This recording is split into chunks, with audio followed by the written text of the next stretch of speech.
Estamos ao vivo, pessoas! Não? É claro que não? Exatamente. Claro que Não, estamos ao vivo. Este bate-papo é uma gravação. Nós estamos aqui hoje, dia 18 de agosto, fazendo a gravação e está indo ao ar no dia 29 de agosto, terça-feira, 20 horas. Sejam bem-vindos.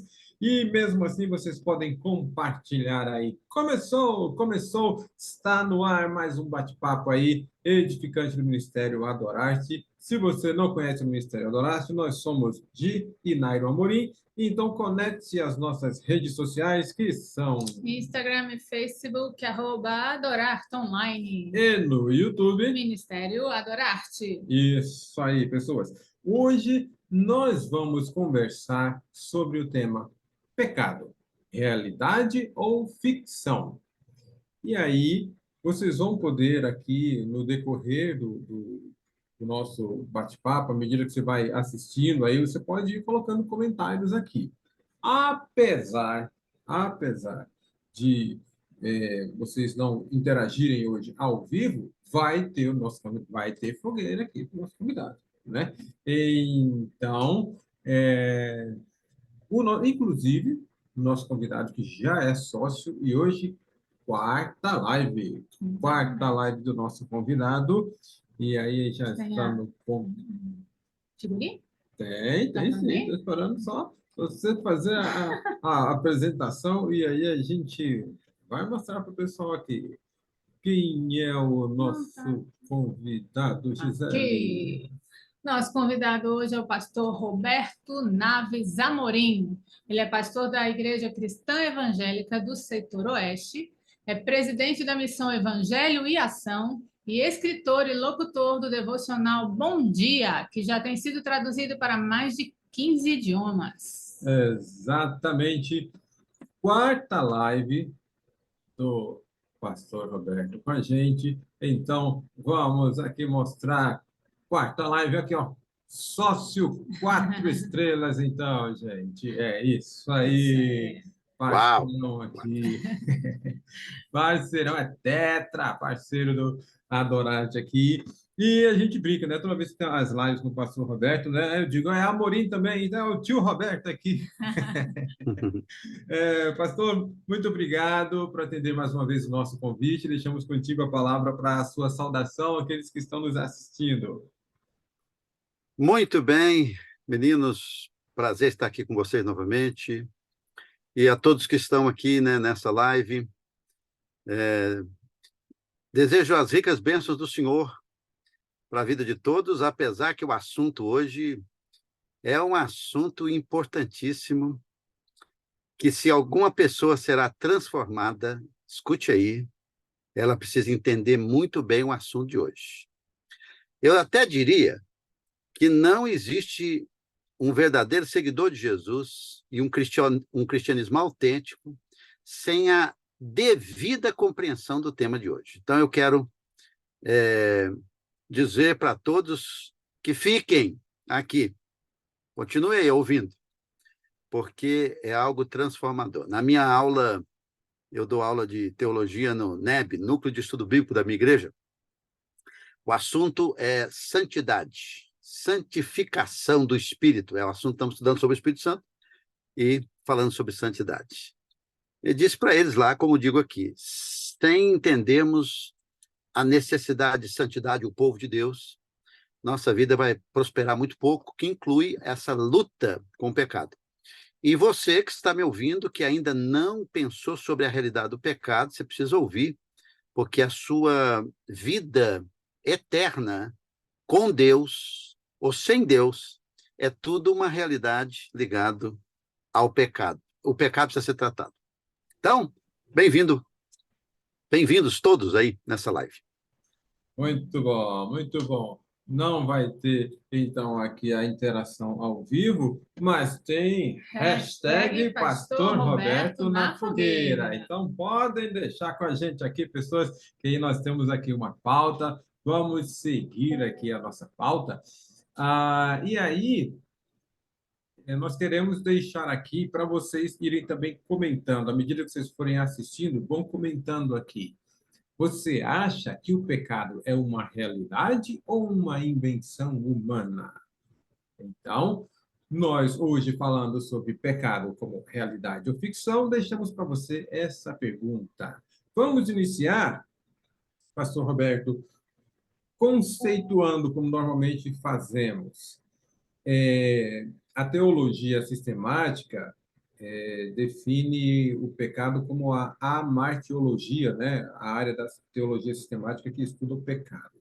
Como nós podemos, então, conceituar o que é pecado? Ah. Bem, antes de nós conversarmos sobre a definição do pecado, nós precisamos ir na introdução que foi feita, não é?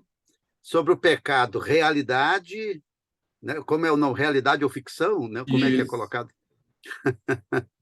Então, vamos começar com essa pergunta aqui. Vamos começar com ela primeiro, antes do conceito do pecado. Acho que da última vez que eu estive aqui, eu falei um pouco sobre a realidade do iluminismo, né?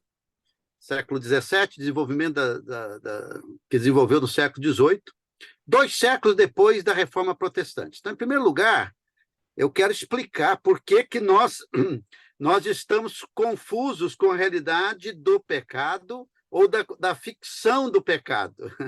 Porque só essa colocação, ela já traz na mente daquela pessoa que está me ouvindo uma confusão. Então, vamos lá.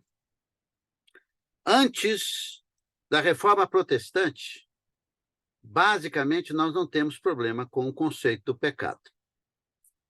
A Reforma Protestante chegou e foi fazendo definições mais claras, mas cerca de 200 anos depois, século XVII, XVIII, com o Iluminismo, nós tivemos o que chamamos de alteração do conceito do pecado. A alteração do conceito do pecado começou com o conceito de quem é o homem. Então, a gente fala assim que a hamartiologia, que é a doutrina do pecado, ela vem amarrada com outras doutrinas, entre elas a antropologia. A antropologia é o estudo do ser humano. Então, nós temos a antropologia bíblica, que trata o homem. Nós vamos falar um pouco sobre isso aqui, como é que realmente o pecado afetou, vamos falar um pouco sobre a sua origem, mas ela teve ela afetou a criação de Deus, especialmente seres racionais, anjos e homens. Então, com o iluminismo, com a mudança filosófica do século XVIII, até o século XVIII, antes do século XVII, XVIII, prevalece a realidade do que nós chamamos da depravação humana, que todo homem é um pecador, não é? Mas o iluminismo trouxe a visão do homem que ele é o quê? Ele é naturalmente bom.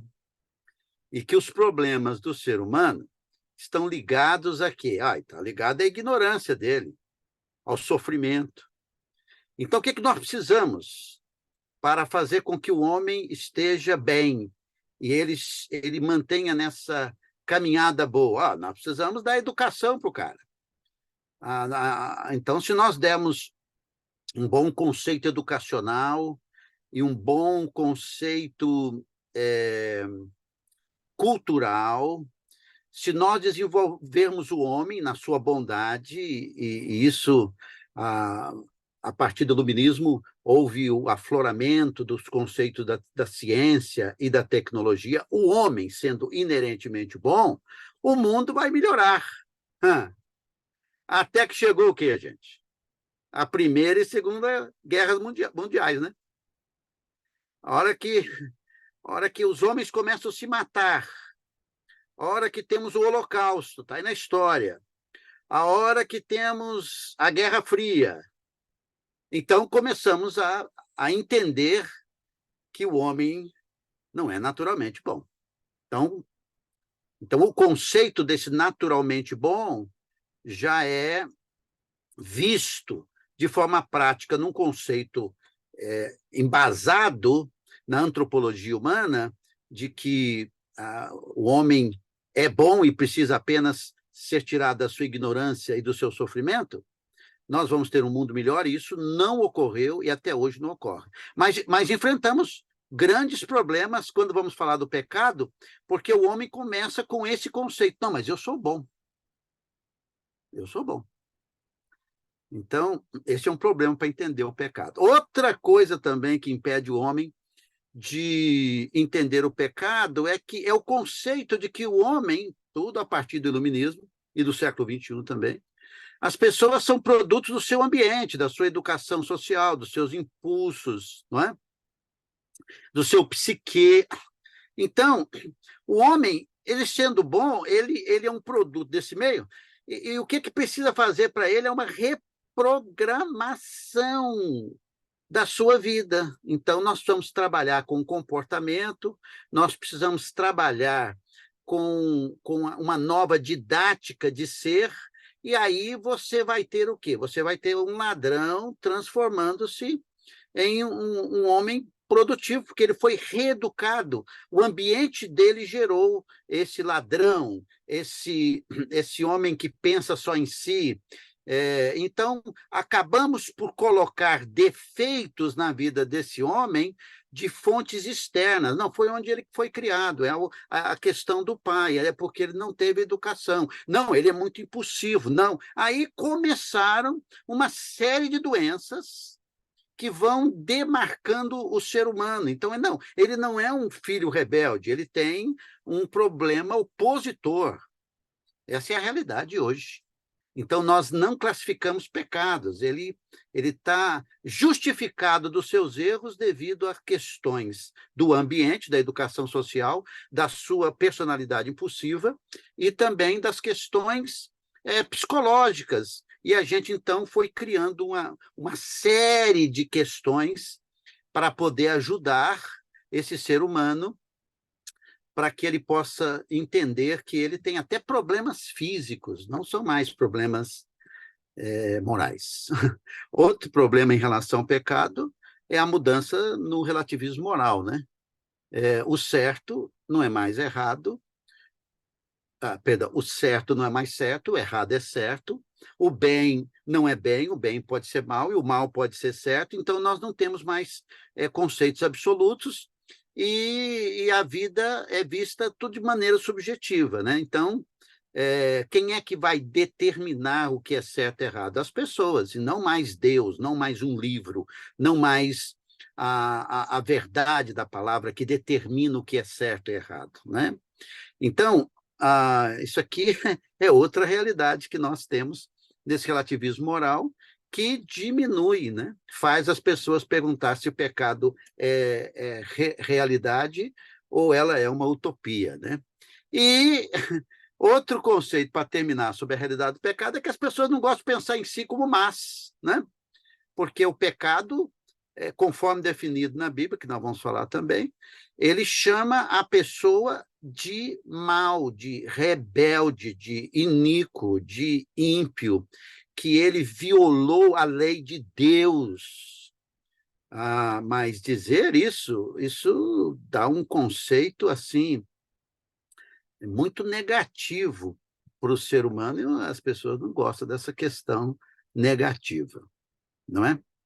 Espero que essa live tenha tempo, hein, gente? Porque nós vamos conversar aqui assuntos importantes. Então, eu estou dando uma introdução sobre realidade, ou ficção, ou utopia do pecado. Então, quando nós começamos a conversar sobre pecado, essas 4 linhas vêm. Né? Sim, o homem é inteiramente bom, o cara está programado, assim, é só reprogramar o cara. Não, o que é isso? Certo? O que é certo para mim pode ser errado para você. Eu que defino as coisas, meu amigo. Entendeu? E assim, não, vamos tocando a vida aí. Não me chame de pecador, porque é muito agressivo. Então, é isso aí o que as pessoas pensam sobre pecado. Aí chega o pastor Roberto, um homem extremamente ligado com o que a Escritura diz, que acredita na palavra de Deus, na autoridade da palavra de Deus, ensina e prega, e chama hoje, no nosso Bom Dia, hoje pela manhã, que o cara se arrependa do pecado. Esse cara é doido. Então, na verdade, os caras, porque eu não acredito nessa forma de ser, o cara é doido. E, na verdade, nós deveríamos dizer assim, não, vamos ver o que ele tem a falar aí, ó. porque outro conceito da sociedade, ela é ideológica, é que se a pessoa não pensa como eu penso e que eu acho, esse cara deve ser descartado, porque esse cara é doido, não é? Então, criou o relativismo, e aí é o seguinte, eu defino o que eu quero definir. Então, moral, se eu vou ficar com homem, com mulher, se eu vou... Isso é problema meu e ninguém tem nada a ver com isso, e toca a vida, né? Então, a coisa é um pouquinho mais profunda. Agora, faça a segunda pergunta. Vamos começar agora com a primeira na segunda pergunta aí, né? Vamos começar com a segunda pergunta, qual é o conceito do pecado? Então, né, essa é a pergunta inicial. Bem, nós temos que ter uma visão. Então, quando eu estou... Então, agora vamos começar assim. Quando eu estou falando de pecado, eu não estou falando de nada do conceito humano, nada do conceito psicológico e nada do que a sociedade pensa do pecado. Estou falando que a Bíblia diz do pecado. Então, quando nós abrimos a Bíblia, nós ficamos impressionados, né? Que o pecado, por exemplo, em 1 João 3,4, é definido como uma transgressão da lei de Deus. Opa! A lei de Deus. Bem, nós temos dois conceitos da lei de Deus, isso que vai demorar um pouco. Dois conceitos da lei de Deus. Primeiro, são os 10 mandamentos. O cara fala assim, não, eu não pequei, eu não peco. Ah, muito bem. Então, vamos ver aqui. Primeiro, vamos checar os 10 mandamentos, vê se você passa por lá. Aí você abre em Êxodo 20, em Deuteronômio 5, aí o cara vai lendo sobre a lei de Deus, que as primeiras quatro leis estão ligadas a Deus e os demais estão ligados ao relacionamento do homem e o último com ele mesmo. Não cobiçarás. Muito bem.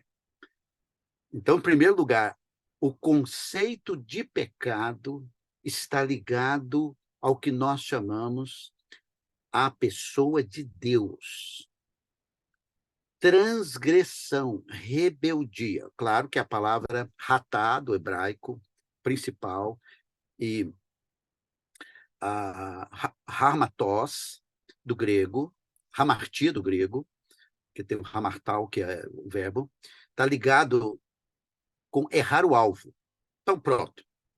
Essa palavra ajuda muito. Porque pecado significa que um alvo foi estabelecido por Deus e o homem não cumpriu.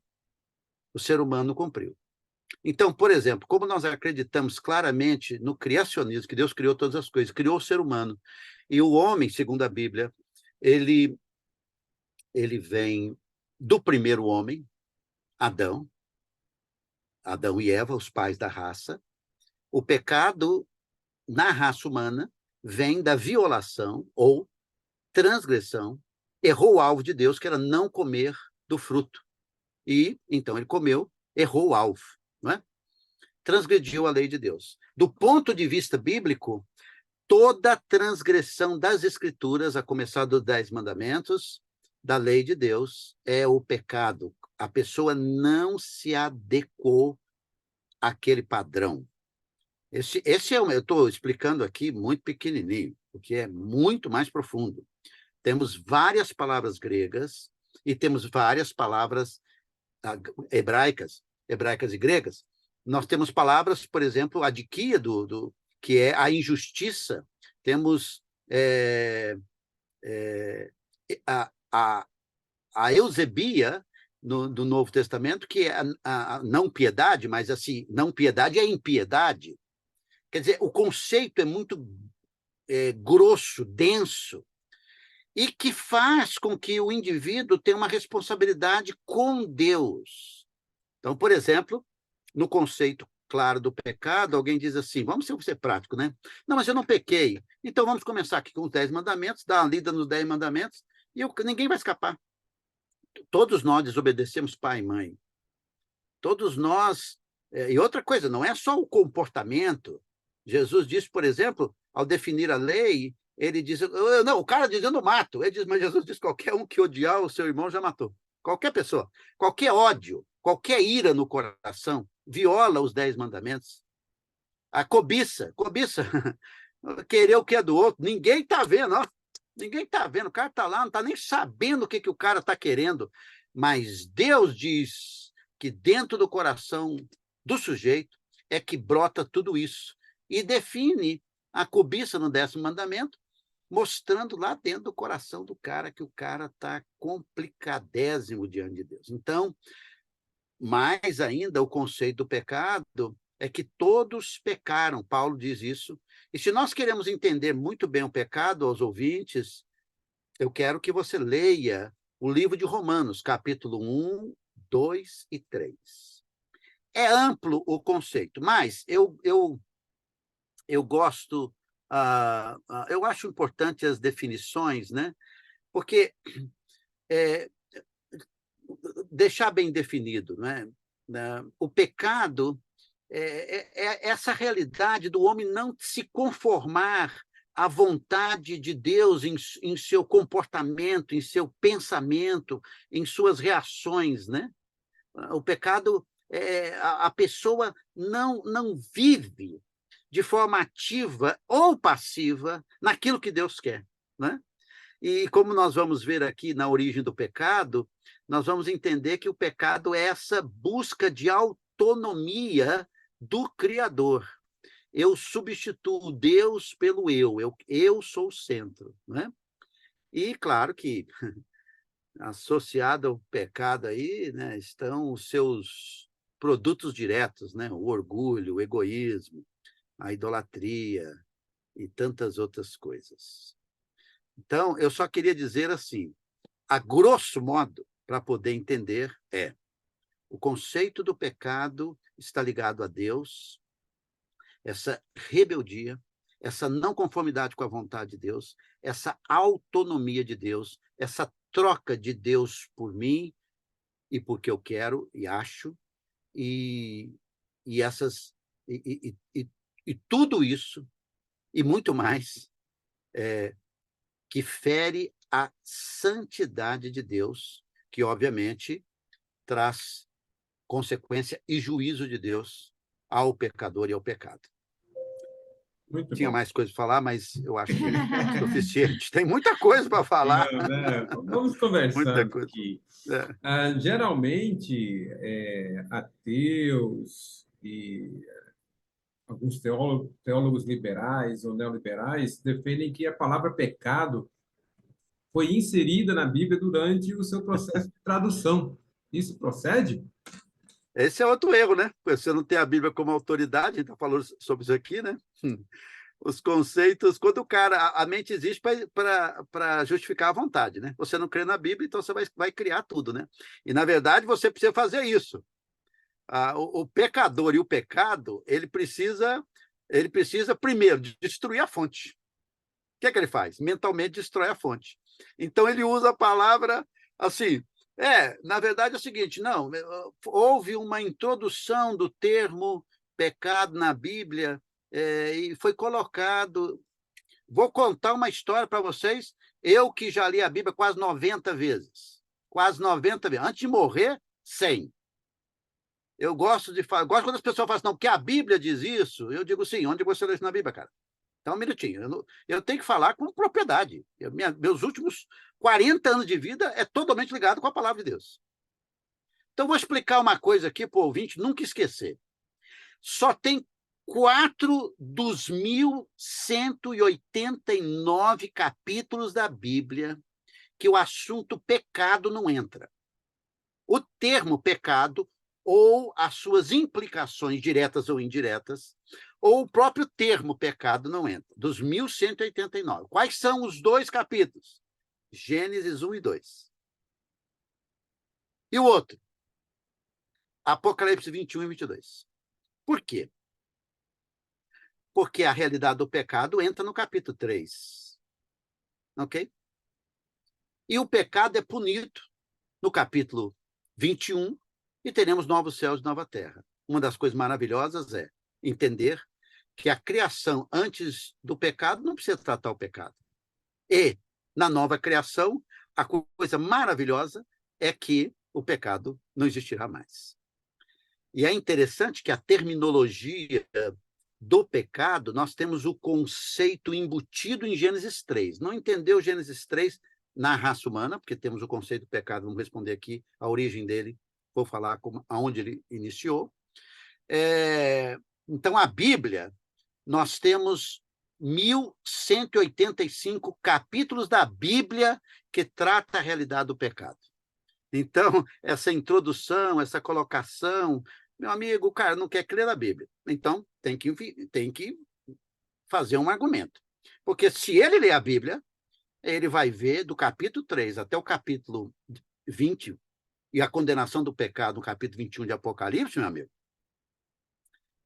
é uma realidade constante. E queria dizer também que é o seguinte, todos os demais assuntos da teologia estão ligados ao pecado. Então, se nós estamos falando de teologia, e obviamente a teologia bíblica, aquilo que a Bíblia explica, então, a teologia própria, que é a teologia de Deus, qual é a realidade? Ué, a primeira realidade é que Deus é santo. Levítico 19, 1 e 2. Então, Deus é santo, pronto. A antropologia bíblica, ou seja, em relação ao homem, o homem foi criado perfeito e pecou, capítulo 3. Daí, nós temos toda uma realidade em relação ao pecado. Mas vamos voltar à Trindade. Nós temos o quê? Nós temos o Filho, que, sendo Deus, veio ao mundo para dar a sua vida pelo quê? Pelo pecado. Não é isso? Para tratar a realidade do pecado do pecador. É isso? O Filho do Homem veio buscar e salvar o perdido, vai colocar o nome dele de Jesus, Mateus 1:24, porque ele salvará o povo dos seus pecados. Dentro do conceito do Espírito Santo, o conceito do pecado, ele vem para convencer o homem do pecado, da justiça e do juízo. No conceito da igreja, não vou usar os termos teológicos aqui, da eclesiologia, não vou usar, mas a igreja é o grupo dos resgatados do pecado se formar uma nova comunidade.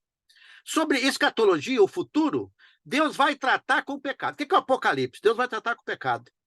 Ele vai tratar definitivamente com o pecado.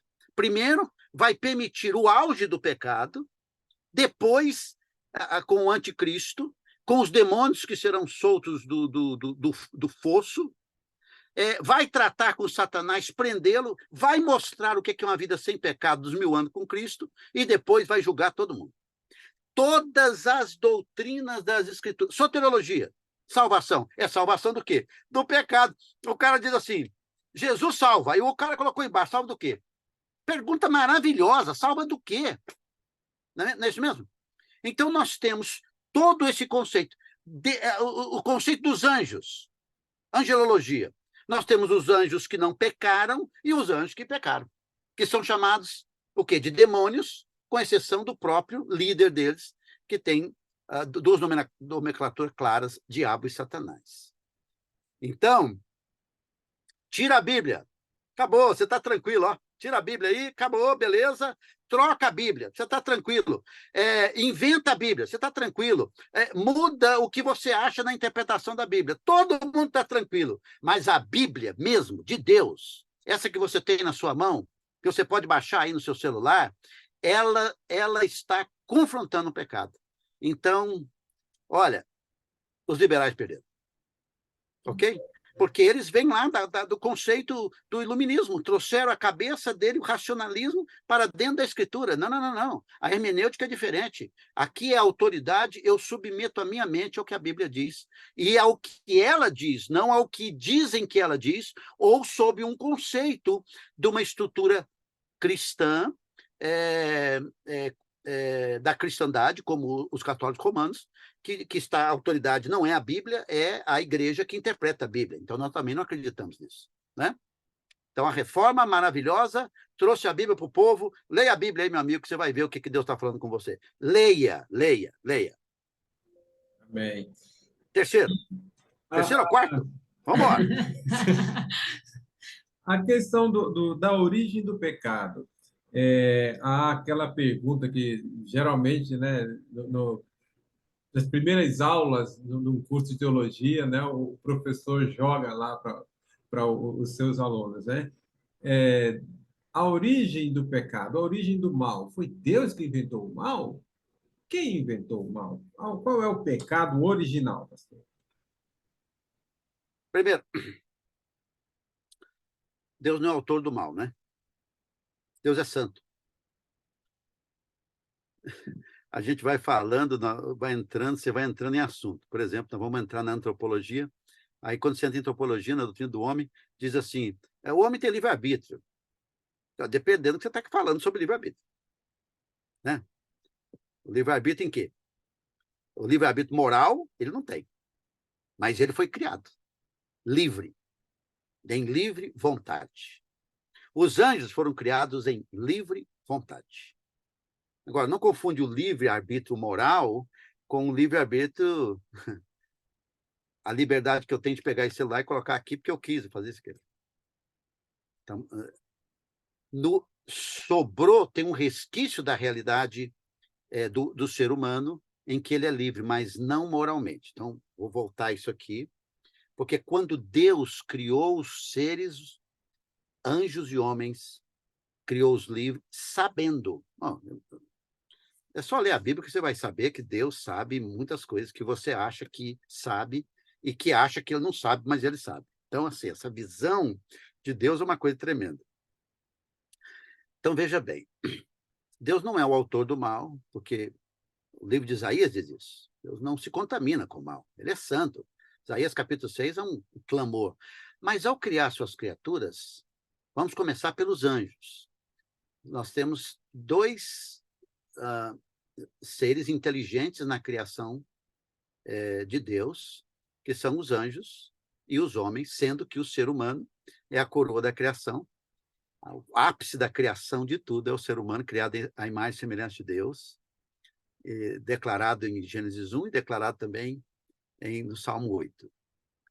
Esses seres humanos, os anjos, nós temos o principal pecador, que foi quem?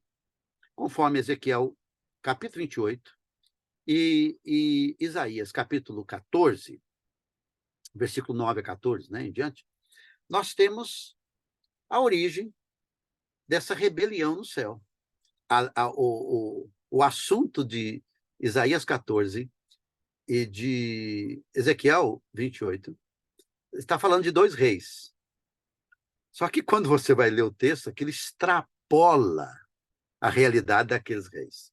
Porque atrás de todo aquele cenário político que está sendo tratado no texto, ali está claro mesmo a razão pela qual Satanás caiu. Satanás caiu pelo orgulho. Agostinho diz que a mãe de todos os pecados é o orgulho. Ele disse, serei igual a Deus, que eu citei aqui o conceito do pecado como autonomia. Ele queria ser igual a Deus, ele não se conformou. E ele fez uma rebelião nos céus, Apocalipse diz, levou 1/3 dos céus. A gente fala assim, nossa, tem muito demônio, né, cara? Tem, mas tem 3/3 de anjos fiéis ao Senhor, não é? Então, ele foi expulso do céu, juntamente com os demônios. Havia demônios tão perigosos que eles foram colocados no abismo, os quais serão libertos depois. Então, nós temos um mundo espiritual em queda. Isso não significa que Satanás não tem acesso a Deus, que Jó capítulo 1 tem, ok? Mas ele é o acusador dos nossos irmãos. E depois que ele caiu, então o pecado começa lá, nos céus, e a queda dele, ele veio, então, para o paraíso. Agora, entre o homem, a criação do homem, o relacionamento de Deus com o homem e a queda, nós não sabemos quando isso aconteceu. Queda no céu, não sabemos, ok? Então, a gente faz algumas coisas assim. A gente faz algumas perguntas, mas não que esteja na Bíblia, né? A queda de Satanás foi ocasionada por causa da realidade do homem sendo criado à imagem de Deus e o aviso nos céus de que os anjos vão servir os homens. Porque está em Hebreus, capítulo 1, que eles são espíritos ministradores, último versículo do capítulo 1 de Hebreus, para servir aqueles que vão herdar a vida eterna. Não sabemos. Só sabemos que ele chegou lá, na criação de Deus. Sabemos que ele sabia a ordem de Deus dada ao homem em Gênesis capítulo 2, versículo 15 a 17. Sabemos que ele é inteligentíssimo porque ele observou claramente entre o homem e a mulher e fez uma opção mais pelo aspecto sensitivo da mulher, e ele, então, tentou a mulher. O pecado veio por ela, mas o responsável pelo pecado, conforme a Bíblia diz, é Adão, porque ele é o cabeça federal da raça, né, em Romanos capítulo 5, e o pecado veio ao mundo através de Adão, porque é ele que transmite a realidade do pecado, ele tem a semente, e de forma que o pecado veio ao homem pelo desejo de autonomia de uma forma diferente do que veio a Satanás. Satanás veio interno, e a tentação do homem ao pecado veio externo, mas a volição do homem ficou rendida a si mesmo, tentando viver uma vida autônoma. Então, o pecado começa nos céus, com Satanás e seus anjos, dentro da realidade dessa estrutura de criação inteligente, os anjos, e ela vem ao ser humano e, conforme Paulo explica em Romanos 5, daí toda a raça se tornou pecadora, porque recebe esse gene, esse DNA do Adão. E, claro, também as mesmas consequências de Adão, dentre eles a morte física, porque o salário do pecado é a morte. Não é? Tem muitas implicações em relação ao pecado, mas a origem do pecado não é aqui na Terra. Começou com Satanás e na raça humana, com os nossos primeiros pais. Então, a Bíblia nos declara pecadores, ligando nossa vida a Adão, mas cada um responsável pelo seu pecado. O senhor falou aí sobre a indução de Satanás, né? Ao homem Tentação. a pecar. Não, o Satanás induziu o homem a pecar. Não, foi a tentação, né? A palavra Tá. induziu, talvez eu usei ela errado, mas foi algo externo, né? Então, apresentou-se uma argumentação. Uhum. Depois, vocês todos que estão me ouvindo, leiam com cuidado Gênesis capítulo 3, não temos tempo aqui, mas você vai ver que a argumentação principal para a queda é assim: Deus é mau.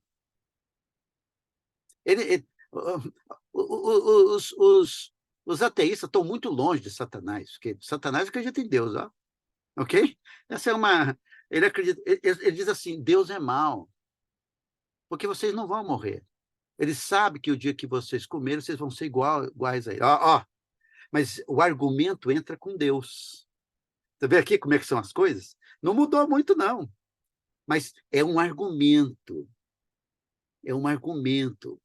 A Bíblia fala tanto sobre ficar firme na verdade, manter a nossa mente na verdade, manter o culto racional, o entendimento, porque a verdadeira vida é essa realidade de compreensão da palavra de Deus, que se torna um escudo e uma defesa contra o pecado e contra o tentador, não é? Mas é uma argumentação. Você vai ser igual a ele. Ele vende depois uma ideia de que você... Mas ele primeiro destrói o conceito de Deus, né? Então, quando você tem destruído o conceito de quem Deus é, que basicamente a sociedade não sabe e nem quer saber, isso já é um insuflar satânico, ideológico, né? Então, você se perdeu totalmente em relação ao pecado e às consequências. O que não muda nada, né? O que não muda nada. Por exemplo, eu vi muita gente na Covid, diz Covid não existe, e está morto, ok? Não é porque não disse que não tinha Covid que não morreu. Então, não quer dizer que o cara não acredita no pecado, que ele não vai receber tudo aquilo que a Bíblia diz em relação ao pecado para com ele. Acho que deixou claro aqui, né? Acho que ficou claro, Sim, né? sim. Sobre a tentação. O que eu ia perguntar é o seguinte: uma vez eu ouvi que Satanás teria insuflado o homem porque ele queria ser como Deus, e por isso a queda dele. Então, como Deus fez o homem para governar e dominar sobre toda a terra, Satanás é como se tivesse tido, assim, se eu posso dizer, inveja do homem, porque era o que ele queria e Deus não tinha dado para ele, por isso ele tentou o homem. Isso não está na Bíblia, não é? O que está na Bíblia é que Satanás, a Bíblia diz claramente em Isaías 14, eu serei igual a Deus. A motivação não está, mas está claro que o orgulho moveu o seu coração, não é? Ser igual a Deus. Sim. Então, por isso que nós não sabemos, realmente a gente não sabe, a Bíblia não fala, mas não sabemos o que motivou. Mas, independente da motivação, ele queria ser igual a Deus, e esse querer, eu serei, então estava dentro do coração dele, né? Interno do coração dele.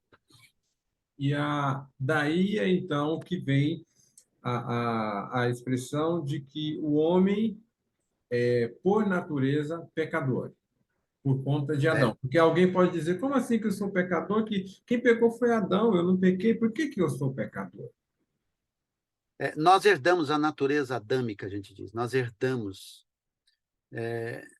Quem herda? A criancinha que nasceu. Aquela criancinha lá, que você nunca explicou para ela que para ela ter as coisas, e ela diz, como diz a minha nora, né? Que a coisa que mais espantou nela no meu neto é que um dia ele disse, é meu. Eu nunca expliquei para ele que é meu. Ou disse para ele diz, não. Ele está dizendo, não vou fazer isso, ou vou fazer aquilo que está na minha cabeça, né? Não está dizendo isso, mas ele está. Aquela criancinha que chora, aí a mãe liga a luz, ela para de chorar. Ela pega, a mãe pega, limpa, né? Dá uma madeira, põe lá para mimir, e tinha uma hora que ela percebe que a mãe não está, ela chora, a mãe chega, para, e a hora que coloca lá, chora. O que é isso? Essa mentirada danada dessa criançada? Quem ensinou isso para ela? Então, existe uma natureza que nos conduz ao pecado, ok? Então, pecamos porque somos pecadores. Nossa natureza é uma natureza ao pecado. O dia que descobrimos isso, e tem um problema, tem um grande problema aqui. O dia que descobrimos isso, sem a graça, sem entender o que Deus fez, cria desespero. Esse foi o grande desespero de Martim Lutero, porque essa ênfase muito grande na realidade do pecado que existia antes do iluminismo, e continua existindo, mas assim, o que eu vou fazer com a realidade do meu pecado? Então ele tinha uma guerra contra Deus, de um Deus que vai... Ele tinha raiva de Deus, porque foi criado assim, o conceito apenas de um Deus justo, e não apresentou a face de Deus, da graça e da misericórdia, porque ele não aprendeu isso, né? Então, a grande maioria das pessoas, dentro da própria estrutura religiosa, pode se perder na natureza pecaminosa, de dizendo assim, eu peco, eu não quero, como diz, eu não quero fazer, mas eu peco, eu faço naturalmente. Me lembro do meu filho dizendo, mas eu não quero mentir, mas eu minto. Então, a hora que eu conversando com ele sobre isso, quando ele era pequenininho, né? Agora ele está passando tudo que eu já passei com ele, agora ele vai pagar tudo, né? Então, ele dizendo isso para mim, né? E chorando. Natureza pecaminosa é uma realidade, né? É uma realidade, mas há solução. Então, vamos conversar um pouco sobre isso também. Nós não podemos sair daqui do pecado sem trazer a solução de Deus, né? É verdade. É contra Deus, mas tem a solução de Deus, né? Exatamente. É isso. Ok, entendeu? Pelo menos não entendeu, mas eu já expliquei aqui o ponto, né? O tópico, né? Sim. Pastor, nós já falamos da primeira tentação, né? E aí é a forma como o diabo nos leva a pecar através da tentação. Algumas pessoas ficam mal por serem tentadas, vivem uma vida de devoção com Deus e são tentadas, e por serem tentadas, elas ficam mal, mesmo que elas não cedam à tentação. Então, como que nós devemos diferenciar pecado e tentação? Não tem como diferenciar, não. Só nomenclatura. É só assim. A tentação leva ao pecado. O pecado já existe dentro de mim, então você imagina a confusão, a bagunça que é. Com a entrada do pecado no mundo, nós tivemos três questões focadas na tentação, na questão do pecado, que inclui a tentação. Primeiro, sou eu mesmo. Eu me tento. O meu coração é depravado. O coração de todo ser humano é depravado. Quem está em Cristo Jesus tem o Espírito Santo. O que acontece com ele? Ele continua nessa guerra com o pecado, exemplificado pelo apóstolo Paulo em Romanos capítulo 7, que ele diz: aquilo que eu quero fazer eu não faço, mas o que eu não quero, gosto de fazer eu faço. Então, essa é a guerra. Então, existe isso dentro de nós já. Como realidade do pecado, o sistema com que nós vivemos atrai o que está aqui dentro. Que a expressão grega, epitomia do grego, desejo forte da carne, desejo forte dos olhos, e a soberba da vida que o mundo traz. Né? O cara, tem gente que, quando ele vê um carro, esses famosos, coisa, ele fica fascinado, ele fica doido. Ele diz, tem gente que diz, não, eu estou nem com isso, não, cara. Mas quando ele vê uma mulher, quando ele vê um homem, nossa, fica doido. Quando vê as cenas de nudismo, ou apenas intenções do nudismo, porque tudo isso está aqui dentro. Então, nós temos dentro do coração humano, falando sobre o poder, né? Tem gente que diz, nossa, o dia que eu aparecer na televisão, dar uma entrevista, o dia que eu for sair no jornal, tiver... Então tem gente que tem os três, tem gente que tem os dois. Concupiscência, que a Bíblia usa, né? Desejo forte da carne, dos olhos e a soberba da vida. Então, quer dizer, o externo atacando o interno. E nós temos Satanás, que alguns de nós ajudamos Satanás, né? A tentar, né? Ele vai em lugar errado. Ele fala a coisa errada e ele anda com gente errada. Tenha paciência. Agora, Satanás usa. Né? Então, o que ele usa? Ele também ele não fica em cima de muita gente. Satanás é estratégico, né? Os demônios ficam aí no meio dos crentes aí. Satanás está atrás de um cara como eu. E tantos outros que têm muita responsabilidade espiritual com a igreja, com o reino, com o mundo. Tem misericórdia. Então, cabe a mim entender que a tentação é uma realidade constante. E ela é o último pedido que devemos fazer no conceito da oração esboçada por Jesus. Não nos deixe cair em tentação. E se eu cair, eu volto confessando o meu pecado. Ok? Porque o meu Satanás, o mesmo coração que diz que isso é bom, depois que você morde, você vai amargar a sua vida, tem que voltar para Deus. Então, a tentação conduz ao pecado. É só isso. Ela é um condutor. Só que tem que deixar bem claro que o condutor não é só Satanás. Já começa comigo. Eu sou meu maior inimigo. Meu maior inimigo. Agora, se você não tem Jesus como Salvador, você só vive pecando. Tentação, você não tem força, não tem poder, você está indo por esse caminho, vai continuar indo por esse caminho. Quando não é esse caminho, é outro caminho, e você vai perceber que sua vida vai se desgraçando, desestruturando. E numa hora você tem tudo, mas quer mais. Uma hora você não tem nada e diz assim, acabou. E claro que Satanás tem um processo muito claro para destruir sua vida. Um delas é te enganar, né? Você que é de Jesus, fique tranquilo que ela continua. Então você tem que caminhar numa vida centrada em Deus. Olha, o crente em Jesus Cristo, ele senta em Deus. Não fica centrando no pecado, conduzir pecado, não tratar o pecado. Não, ele olha para o Senhor. Ele tem uma vida de santidade, ele busca. Ele, naquela agonia da tentação, ele para e ora. Senhor, o Senhor está vendo meu coração. O Senhor está vendo a minha luta. O Senhor está vendo o que está acontecendo aqui. O Senhor está... Quando às vezes a tentação vem devagarzinho do coração, o externo, você também diz, Senhor, me ajuda. Tem hora que não. Senhor, você dá um grito, né? Senhor, tem misericórdia. Tira daqui. Tentação é uma realidade constante. Conduz ao pecado. E é menos difícil essa luta quando se tem o Espírito Santo, né? Quando o cara é salvo, né? Isso, porque aí o pecado se torna um intruso, não um companheiro, né, na vida dessa pessoa. Então, dentro disso, qual é o sentido do viver em pecado? Viver em pecado, primeiro, é uma terminologia para o cristão, e todos deveriam aqui ler 1 João. Né? Estar em pecado é o seguinte, alguém pergunta, eu sou salvo ou não? Então, vamos fazer o teste. Como é que eu faço o teste se eu sou salvo ou não? Se eu conheço Jesus ou não? Porque tem essa crise, né? Leia 1 João que você vai descobrir. Em primeiro lugar, o salvo está lidando com o pecado. Esse é o assunto de 1 João. E é cíclico, porque João fala de forma paternal, então ele não tem a mesma estrutura de Paulo ao tratar sobre assuntos, tópicos. Não, ele é cíclico. Então, em primeiro lugar, João fala sobre o pecado, capítulo 1. Pecado. Pecado, o que você faz com o pecado? Você abandona, ok? Primeiro, você reconhece, você confessa e abandona. Tchum. Você não fica ali brincando com o pecado.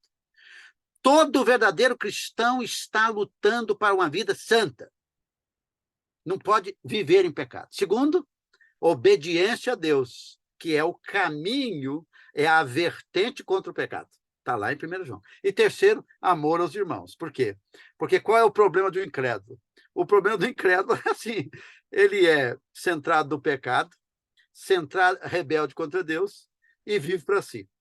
Então, viver em pecado é assim, eu sou de Jesus e insisto em caminhar nesse pecado. Insisto. Como você é uma nova criatura, é o seguinte, isso está intoxicando sua vida. E é uma responsabilidade sua. O que você tem que fazer? Confessar e abandonar. Não, mas eu quero insistir nesse pecado. Então você tem que ler 1 João capítulo 4, que você pode ser tirado desse mundo. O Senhor pode tirar você, porque você quer viver no pecado. Porque qual é a realidade de não viver em pecado? Que estamos numa vida missional, né, gente? O que nos impede de sermos produtivos para o Senhor? O pecado. Não a luta com o pecado, mas viver no pecado. A hora que você dá vazão ao pecado, você, em primeiro lugar, chama a disciplina de Deus sobre você, porque ele primeiro te disciplina na consciência. E, às vezes, ele vai gritando, quando as coisas acontecem, porque ele está gritando. Porque ele não vai permitir. Está lá em Hebreus capítulo 12. A disciplina do Senhor. E a última delas pode ser Deus promover o cara, tirar o cara daqui, porque está arrumando a confusão, né? Então, a disciplina de Deus é séria. Deus não vai permitir que o seu povo viva no pecado. Não quer dizer que o indivíduo está vivendo no pecado hoje, que Deus vai agir hoje.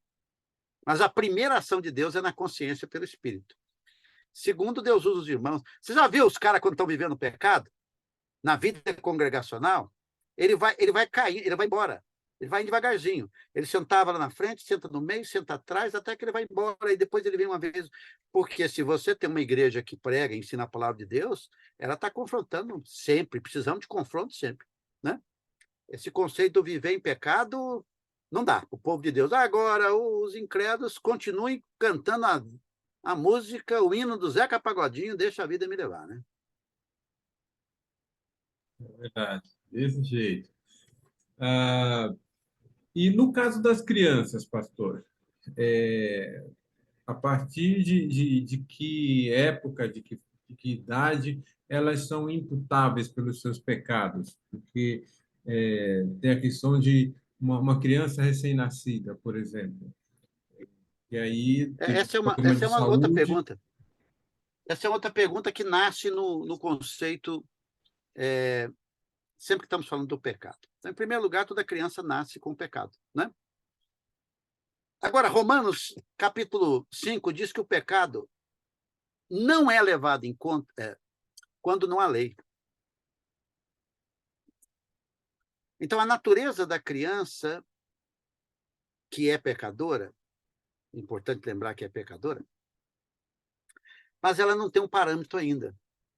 Mas chega um ponto que ela tem, que diz Provérbios, que até a criança se dá a conhecer se ela faz é certo ou errado. Ok? Então, a natureza, devido à consciência que Deus colocou, ela restringe a realidade pela graça de Deus no pecado no coração da criança, né? Então, nós não temos uma data. Não temos. Numa hora. Então, o que a gente faz? Continua evangelizando as crianças, né? Eu tenho uma musiquinha para os meus netinhos, né? Que eles cantavam assim, que as meninas... Agora tem que cantar assim, né? Que as meninas são florzinhas de Jesus, né? E os meninos são soldadinhos de Jesus, né? Aí fica cantando isso aí para as criancinhas. Eu digo, estou entendendo, senão isso é tudo errado, né? Vai cantar que o cara é de Jesus. Não é de Jesus ainda. Então, eu fiz uma musiquinha. A musiquinha diz assim que começa assim: eu sou pecador, eu preciso de Jesus. Eu sou pecador, eu preciso de Jesus. Vou me arrepender, vou me arrepender. Aí coloca aquela, por mim morreu Jesus. Tem que cantar isso com as crianças. Porque a primeira coisa que a criança precisa entender é que ela é pecadora. Quando você pôs essa música dentro da cabeça da criança, numa hora ela vai dizer assim, o Espírito de Deus vai dizer, por que que eu faço isso? Então eu não posso datar, né? O que eu posso dizer é que crianças que morrem sem ter essa visão da realidade, a graça do Senhor as alcança, não somente elas, os débeis mentais, pessoas que não conseguem raciocinar, né? E ter esse contato com sua realidade, o foco da sua consciência, né? Então, o que eu diria a todos os pais é que quanto mais rápido possível, você ensine os seus filhos sobre sua realidade espiritual como pecadores. Deixe isso bem claro para elas, né? Vai explicando isso mesmo. E isso a partir da realidade dela, porque, às vezes, ela com 2 anos, ela está mentindo. Você tomou leite? Aham, tomei, o leite está ali.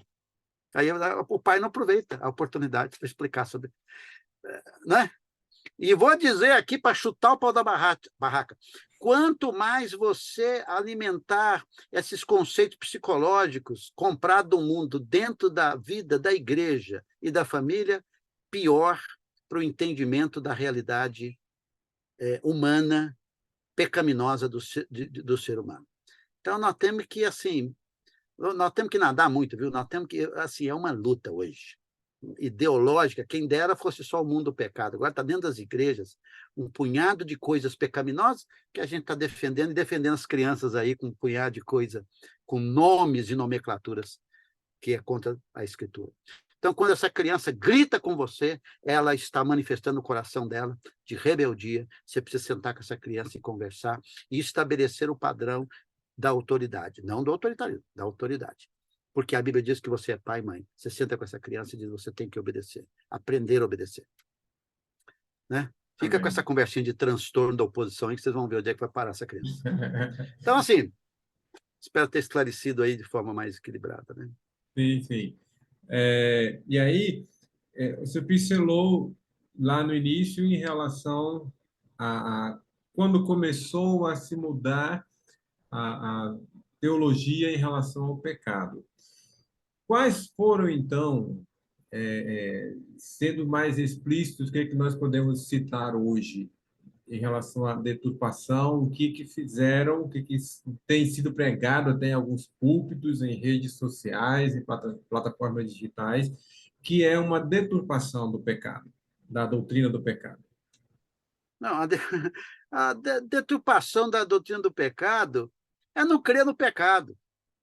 Porque se o pecado atinge a realidade humana, e ela é confrontadora, né? Então, o que nós vamos ter sempre é um conceito de não falar do pecado. Você que tem medo de falar do pecado, pregadores aqui, professores, você está fazendo um desserviço à fé. Né? Porque, como eu expliquei, a Bíblia só existe mesmo porque Deus quer salvar o homem dos seus pecados. Né? Então, acaba com essa conversa que o homem vai ser mudado porque você é um coach lá no seu púlpito. Né? Ok? Paciência. Você vai comprando essas... Ninguém vai ser mudado, ninguém vai ser transformado por isso aí, e muito menos você vai ter que arrumar muito argumento, uma hora os seus argumentos acabam, ok? Porque você compra, não é só uma mentalidade com respeito ao pecado, infelizmente, é claro, muitos pregadores não ouvem uma live dessa aqui, né? Não muito, mas alguns não ouvem, né? Somente aqueles que querem aprender mesmo, né? Então, um grande problema nos púlpitos hoje não é que a Bíblia não está lá, é que a verdade da Bíblia não está lá, ela não está sendo ensinada, não está sendo pregada. Então, o conceito, como eu falei, desde o iluminismo, o homem é o centro. Agora que nós estamos vivendo a centralidade do homem. Então, se você vai fazer coisas para agradar o homem, você vai ter que pregar, ensinar para agradar o homem.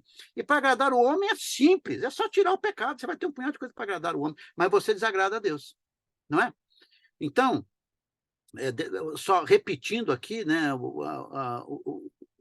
o conceito que gerou a fraqueza do pecado, né, esse conceito de que o homem é bom, né, que ele é produto de um ambiente, e esse tipo de vida, onde colocou o homem no centro, né, fez com que o homem, tudo que o homem fala é certo, né? E ele tem que ter opinião para tudo, o homem, né? Porque ele não tem autoridade da palavra. Então, gerou, obviamente, relativismo, dentre eles os absolutos morais, né? E, obviamente, esse tipo de homem não quer que confronte jamais ele como mau, pecador, porque isso aí vai dar uma crise psicológica dele, né? Eu estou dizendo isso porque é isso que... Agora, nós não. Nós não. Quem é do Senhor que continue dizendo o que Deus diz? Ninguém diz, eu não estou aqui, eu não sou ninguém. Eu tenho que continuar sendo voz única, obviamente, quem quiser ser voz única, um grupinho de voz única para agradar a Deus, porque o pecado é real, o pecado existe, e o Espírito Santo convence o homem do pecado, da justiça e do juízo. Cooperamos com Deus quando dizemos o que a Bíblia diz. E quais podem ser as consequências de relativizar o pecado?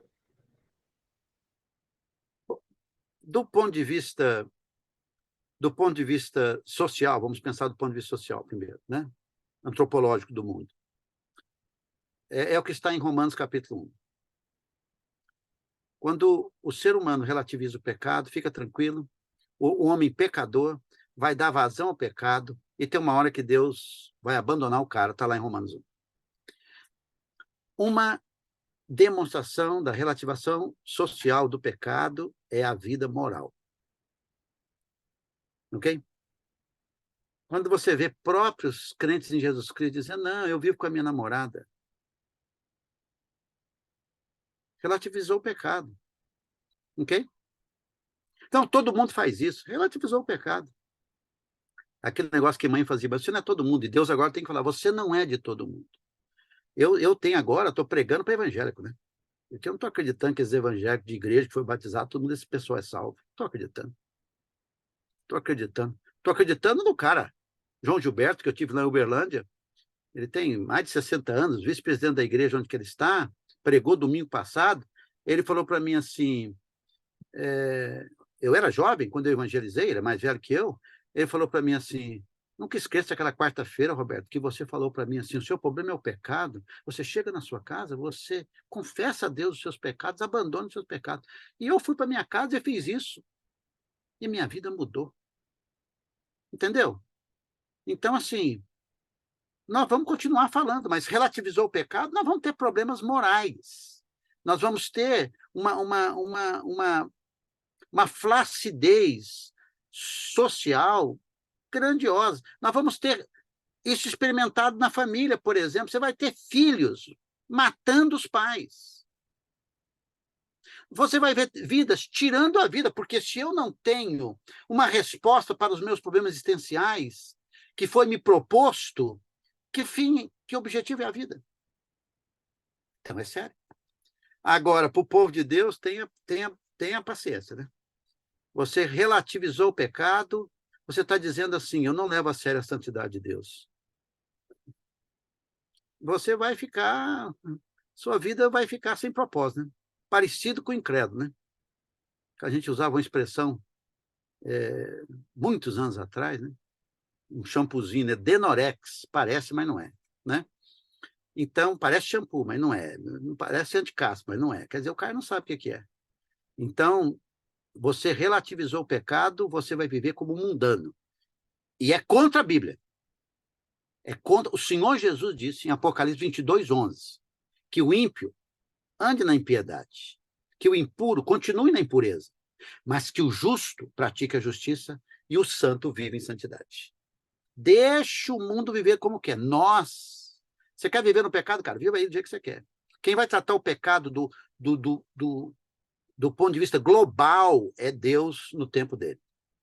Quanto a nós, como diz o próprio Paulo, quanto a eles, o Senhor vai tratar. Ao pecado, na realidade, tratamos nós. Então, que nós cuidemos de viver vida santa e vida justa, não relativize o pecado, não. Leve a sério o pecado. Amém. Temos uma pergunta que chegou aqui via WhatsApp. Não é pergunta, é um comentário. É Márcia, lá de João Pessoa. Não sei se entendi a temática, mas pecado, transgressão, errar o alvo. Desde a desobediência de Adão e Eva, lidamos com o pecado de forma bem real. É inerente ao homem natural essa rebelião contra os ensinos de Jesus. Controlar a própria vida e seguir sua vontade. As consequências seguem essa atitude que o separa de Deus, e são bem reais. Davi compara com ossos quebrados e perda da alegria da salvação, e pede que seja lavado. Então, se alguém pensar no pecado como ficção, está negando a necessidade da salvação em Jesus. Se não há pecado, não há pecador. Jesus também seria uma ficção. É tudo isso aí. Boa palavra. Nós nem entramos, quero entrar no finalzinho. É. Eu vou entrar. A hora que eu terminar aqui, eu vou dar uma fechada. Mas é isso tudo que ela falou mesmo. Porque eu preciso. Olha, eu não sou pecador. Então não tenho pecado. Sou inerentemente bom. Não é isso mesmo? Os meus problemas estão ligados à minha falta de conhecimento, de oportunidades. Não é isso? Não me chama de pecador, que eu fico ofendido. Não, o bem que você faz é problema seu que você acha que tem que fazer. Deixa eu viver do meu jeito. Isso na Europa, no secularismo, tá. Nossa vida, isso entrou entre os intelectuais, que é uma coisa, né? Então eu não tenho pecado, não tem ninguém para me acusar de nada. A minha consciência, eu controlo ela com o que eu vou viver, né? Porque a minha consciência, eu destruí minha consciência, acabou, né? Porque a consciência começa a acusar.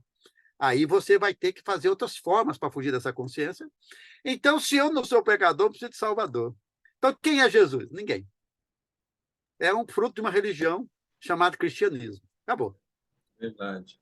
E aí, nós temos os pastores numa situação hoje, por conta desse relativismo, de o errado se tornando comum, não deixando de ser errado, mas se tornando comum, e aí chegam, às vezes, para os pastores e, não, pastor, você está pegando pesado lá no púlpito e tal, você não devia falar assim, isso espanta as ovelhas. Às vezes, a liderança de uma igreja que reúne com o pastor e diz, pastor, olha, a igreja tal está crescendo, olha aqui a estratégia, tá? Então, quando o senhor for pregar, evita falar de pecado e tal. Como, então, os líderes espirituais devem agir em relação ao pecado em suas comunidades, tanto na questão do culto, quanto na questão daqueles que têm vivido uma vida em pecado? Nós estamos num assunto muito bom, né? Só isso aqui dá uma live. Vamos tentar sumarizar aqui, né? O que está faltando muito para os nossos pastores hoje, infelizmente, é voltar para as Escrituras. Voltar ao seu compromisso com Deus. Não tem compromisso com ninguém. Os pastores, a autoridade do pastor é quando ele chega naquele púlpito, abre e diz, assim diz o Senhor. Fui numa conferência com tantos pastores na América, nos Estados Unidos, quando aquele pregador de quase 50 anos, quando ele abriu a Bíblia e disse assim, vamos abrir nossas Bíblias. Nossa, eu fui tomar de choro. Naquela manhã, eu tomei a decisão, ainda mais jovem, de que todas as vezes que eu for para o púlpito, onde eu estiver, eu vou dizer, abramos nossa Bíblia, ou agora liguemos nossa Bíblia, né? Então, em primeiro lugar, é o posicionamento pastoral em relação à autoridade da Escritura. Uma irmã dessa viesse falar comigo, eu diria assim, nós estamos tendo um problema aqui, sério. Uma irmã, um irmão, estamos tendo um problema sério aqui. Em primeiro lugar, eu sou chamado por Deus para dizer o que a Bíblia diz. Número 2, as chamadas ovelhas espantadas, elas são lobos. Elas não gostam da palavra. Porque a ovelha é apacentada pela palavra de Deus. Poderia gastar horas e horas e horas e horas e horas para explicar só sobre isso. O Salmo 119, o Salmo 19, a explicação do apóstolo Paulo em Atos 20, não é? Pregue a palavra em 2 Timóteo capítulo 3, que é 4, que é fruto do capítulo 3, versículos 16 e 17. Então, em primeiro lugar, pastores, voltar para as Escrituras. Tira a dança lá do seu tira a dança, a fumacinha, o escurinho, põe o púlpito no lugar e prega a Bíblia. Número 1. Número 2, coragem. Coragem, você tem que ser corajoso. Eu estava no Projeto Piauí, e depois eu estava de férias para ver o nascimento da minha neta. Cheguei no púlpito, assunto, Obadias. Obadias é que Deus vai lidar com o pecado de Edom. Nossa, voou poeira. Ali, nossa, mas bati com força o que está na Bíblia. Sobre o pecado, sobre tudo. O povo na minha igreja está acostumado. Aí terminou o culto, a irmã falou assim, bem-vinda de volta, hein, pastor? É desse jeito aí mesmo, né? Estilão. Não, todo mundo foi embora porque eu estou pregando a verdade. Ué, eu também vou, eu sou o último, fecha a porta e desliga a luz, que a igreja não é isso. Os cara chegando assim, com todo respeito, destruíram a igreja lá, eu vi a destruição da igreja lá no Paquistão. Aquilo não é igreja, cara, aquilo é um espaço físico, a igreja somos nós. O fogo pegou uma igreja metodista, destruiu a igreja metodista, o que lá? Ok? Aquilo não é igreja.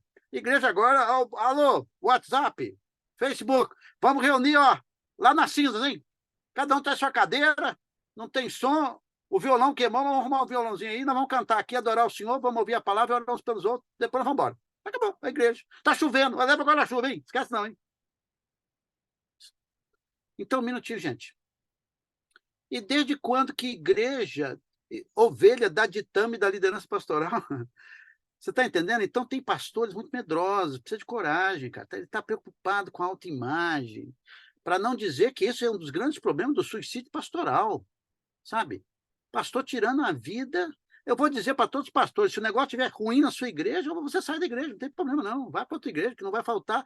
A Bíblia diz, eu sou um dos caras no ministério pastoral que não vou perder o emprego. Não é que eu vou ganhar dinheiro. Mas o que diz a Bíblia? A palavra de Deus diz bem clara que os campos precisam ser ceifados.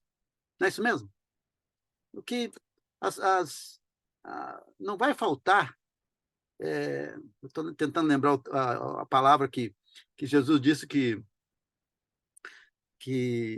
vocês têm que olhar o campo, porque tem muita coisa para fazer no reino de Deus. São brancos. E, claro, se você depender da sua teologia, a minha teologia é a seguinte: eu vou continuar pregando a mensagem da cruz, que é uma loucura. Vou seguir Paulo. Ninguém vai entender do ponto de vista lógico. Seguir Paulo. A cruz revela a pessoa do Senhor Jesus Cristo, que morreu pelos nossos pecados. A cruz, Paulo está pregando. E aqueles a quem o Senhor vai salvar, chamado em Efésios capítulo 1 dos eleitos, ele vai salvar. Então, sejam corajosos, pastores, mantenham-se nos postos firmes, não cedam a essa conversa desse mundo racionalista, humanizado, centralizado no homem. Continue a dizer em nome de Deus. E se tudo acabar, não tem problema. Acabou ali, vai abrir outro lugar. Ok? Então, eu lembrei do texto aqui, né? Que orar é o Senhor da seara que manda trabalhadores para a sua seara, porque está faltando sempre, né? Então, coragem. E, em terceiro lugar, é assim, Paulo diz, tem de cuidar de ti mesmo. Então, você continua cuidando, continua se alimentando da Bíblia, lendo a palavra de Deus, né? Focado na palavra de Deus. Vá nessa biblioteca sua aí, como eu já fiz aqui no fundo, aqui, esses livros aqui, recentemente fiz mais. O que aqui não tem que vem me ajudar com a palavra de Deus, joguei fora.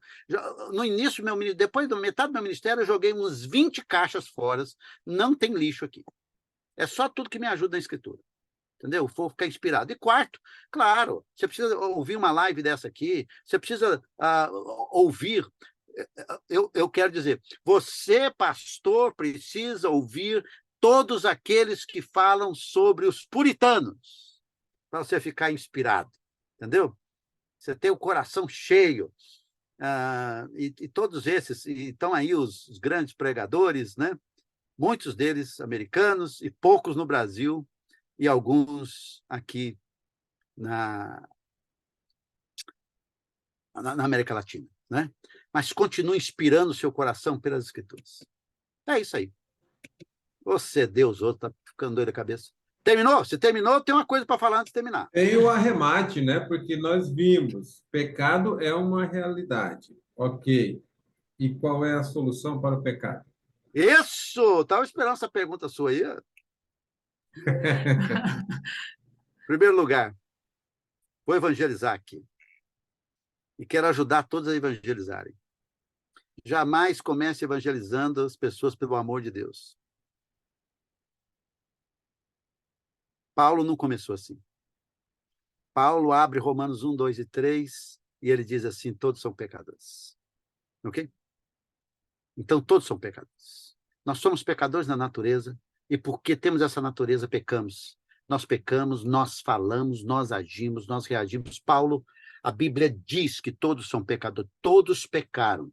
O Senhor Jesus diz claro em João capítulo 8, que o pecado é a essência do nosso coração. Está lá em João capítulo 8. Então, todos são pecadores, porque são pecadores, não são bons diante de Deus, não pode salvar a si mesmo, não pode tirar isso, também não pode se enganar que não são pecadores, todos são pecadores.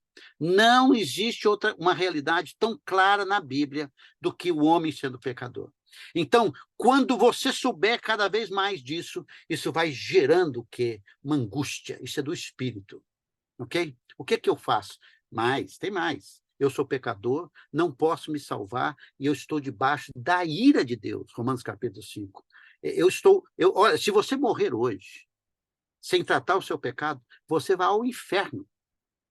Longe de Deus para todo sempre. É o que Jesus disse, que adianta o homem ganhar o mundo inteiro e perder a sua alma. Então, o homem está ligado a essa realidade da justiça, retidão. Deus é santo, não vai passar a vista grossa sobre o pecado. Mas, número 2,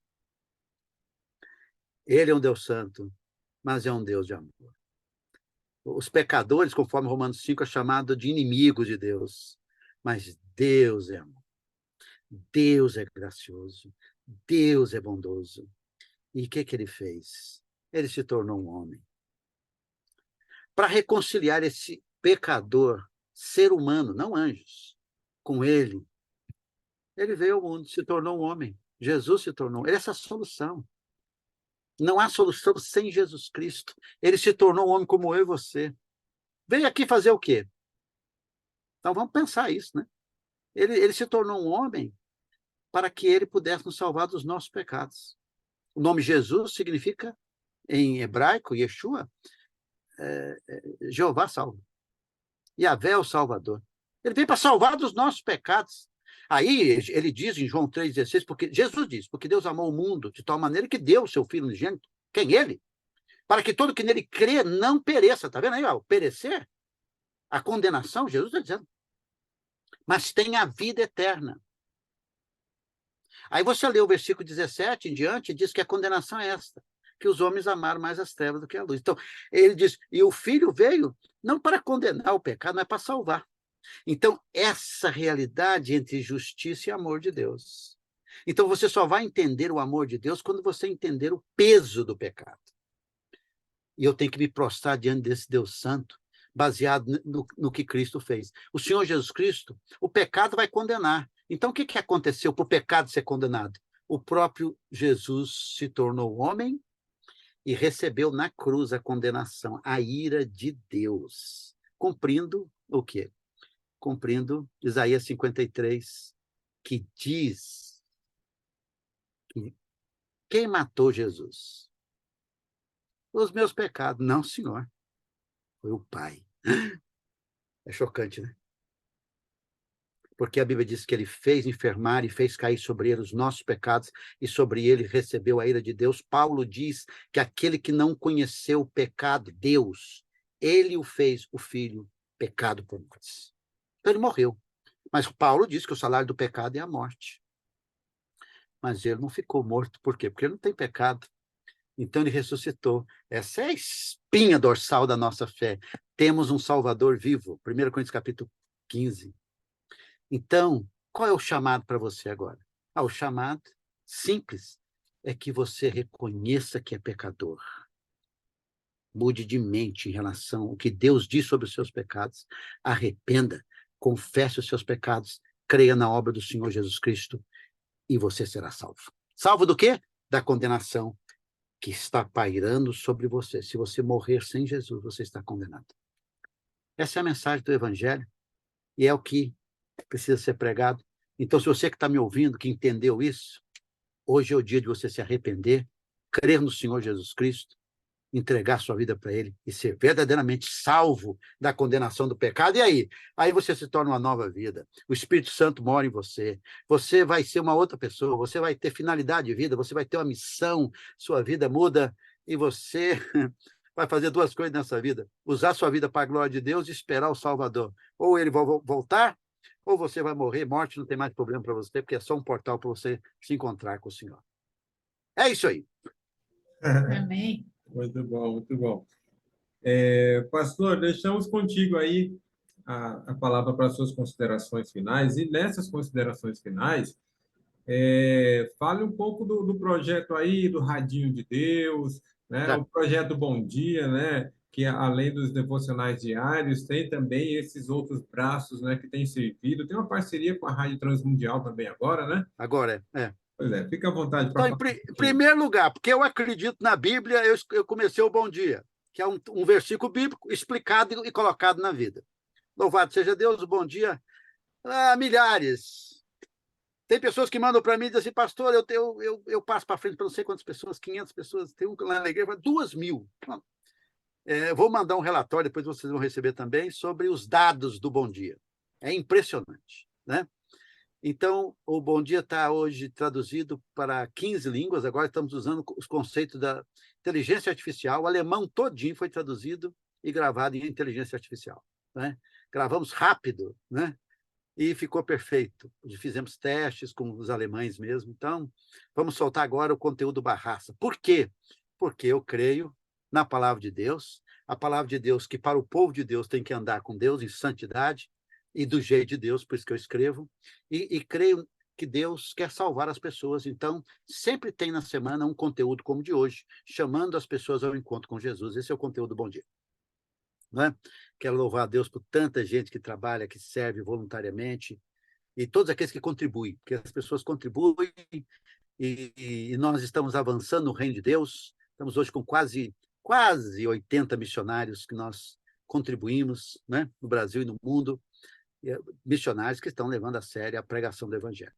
Dentro do projeto do Bom Dia, nós temos o Radinho de Deus, que tem lá uma Bíblia toda, vários bom dias, várias pregações e ensinos que eu faço na igreja, né, que eu prego na igreja, minha responsabilidade. Colocamos tudo num cardzinho e distribuímos para quem? Para quem não sabe ler, que são quase 19 milhões no Brasil.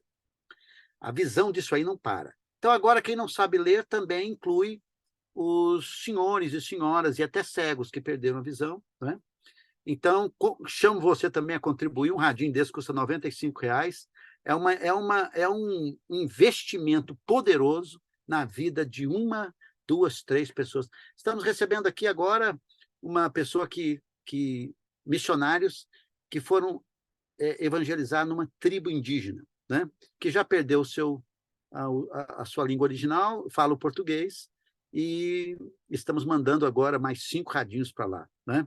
Nós evangelizamos pescadores. Eu tenho um testemunho tão lindo que um pescador não sabe ler, fica 45 dias no mar, junto com um rapaz. Aí o que fica à noite, às vezes um dorme à noite e o outro fica acordado, né? Aí ficou ouvindo o radinho, aí falou para assim, você podia me dar esse radinho? Eu disse, não, isso aqui é meu, o seu, você pede lá com o pastor Ronaldo, que ele vai dar para você, isso aqui é meu, né? Aí eles colocaram o sistema lá, aí liga, aí ele dá um testemunho assim, ô pastor, gravam, ô pastor, estou aqui nesse marzão de Deus, olhando para o mar, olhando para o céu e ouvindo a voz de Deus. Cara do céu, é lindo isso aí, né? Então, é maravilhoso. Eu tenho sonhos, né? Sonho, tem que sonhar, né? Você tem que ser empreendedor para o reino. Tenho o sonho de colocar muitos desses radinhos também na África, colocar nos países que falam francês, inglês, na África, basicamente, e o holandês, né? na África do Sul, uma parte também, e aqui na América Central, na América Hispânica, né? Ter esses radinhos futuramente também em espanhol. Então, nós estamos muito felizes com tudo que está acontecendo, gratos a Deus. Agora nós soltamos também o site radinhodedeus.org. Você pode abrir lá, radinho, tudo junto, radinhosdedeus.org, aí você abre o site. Estamos agora terminando o site do Ministério bomdia.com.br, e a pessoa que abrir, a primeira coisa que vai ver é que vai sair o devocional em livro para o ano que vem. Já estamos terminando aí, né? Que a pessoa clica, faz o pagamento, tanto quiser, aqueles negócios tecnológicos, né? Apresentaram para mim, o cara está fazendo, então vai sair aí, né? E, recentemente, teve um convite da Rádio Transmundial para apresentar um programa, uma vez toda quinta-feira, que é Mais Uma Verdade, que é a expressão que eu uso na minha gravação. É do Bom Dia, o conteúdo do Bom Dia, mas só que é mais uma verdade que eu uso nos meus vídeos no YouTube, né? Então, estamos aqui mais uma vez para aprendermos mais uma verdade. Então, o termo cunhou e ficou lá, e são conteúdos todos os conteúdos do Bom Dia. Então, lá é uma vez por semana, demora para chegar lá, mas já entramos, né? Essa semana, só não somente isso, mas recentemente muitas pessoas me chamam, pastor, queria saber se pode colocar rádio. Cara, coloca se você quiser. Pode pôr no rádio, pode pôr. Porque a rádio aqui não tem CNPJ. Esquenta a cabeça com isso, cara. Vai pôr o que você quiser, fala o que você quiser. Agora, recentemente, tem um pastor que, muito joia, ele vai lá no YouTube, abaixa a mensagem que eu preguei domingo, aí põe na rádio dele. Nós temos também um conteúdo Bom Dia, que atinge 150, acho que 120, 150 mil no sertão do Nordeste, com uma rádio poderosíssima, lá, o pastor Rafael, que também está me ouvindo, um abraço. Bendito seja o Senhor. Estão fazendo de tudo para que o evangelho vá adiante, porque creio que o homem é pecador e precisa conhecer o Senhor Jesus. Então, e a palavra de Deus é a verdade. Ela não fica só no púlpito onde eu prego, ela fica onde eu ensino, nessa live, fica nesse radinho de Deus, fica no Bom Dia, e onde que eu vou, e eu tenho a oportunidade de proclamar a autoridade da palavra de Deus para salvar, transformar e edificar. Bendito seja o nome do Senhor. Amém, amém. Muito obrigado, pastor. Mais esse tempo edificante aqui. Nós vamos deixar. Você já tem aqui embaixo, ao lado do nome do pastor, tem aqui como vocês podem encontrar. Manda mensagem direto lá no Instagram, Roberto_Naves_Amorim. E aí você por lá você pode saber de que forma que você pode contribuir com algum desses projetos. O site, vamos deixar o link na descrição do vídeo aqui também, para que vocês possam acessar e ter mais informações. E nós queremos deixar aqui também, pessoas, o convite para a nossa próxima live, que agora, né, lives quinzenais. Então, dia 12 de setembro, nós teremos uma live, já que setembro é o mês de prevenção ao suicídio, e o dia 10 de setembro é o Dia Mundial da Prevenção ao Suicídio. Então, no dia 12 de setembro, nós teremos um bate-papo com a doutora Gisele Martins, que já fez também, vai tornar sócia agora também, né? A vida vale a pena, a importância da prevenção e pós-venção do suicídio. Então, fica o convite para vocês aí. A live está gravada. Vocês podem mandar perguntas aí para essa próxima live sobre essa questão do suicídio, e vocês podem compartilhar essa live de hoje para outras pessoas, para que outras pessoas também sejam edificadas da mesma forma que você foi. Vai lá no meu Instagram agora, né? A postagem que foi colocada lá nesse momento sobre a live de hoje, coloca o que você aprendeu com a nossa live de hoje. Deixa esse feedback para nós, ok? Muito obrigado pela companhia de vocês. Abraço e que Deus abençoe. Boa noite, pessoas.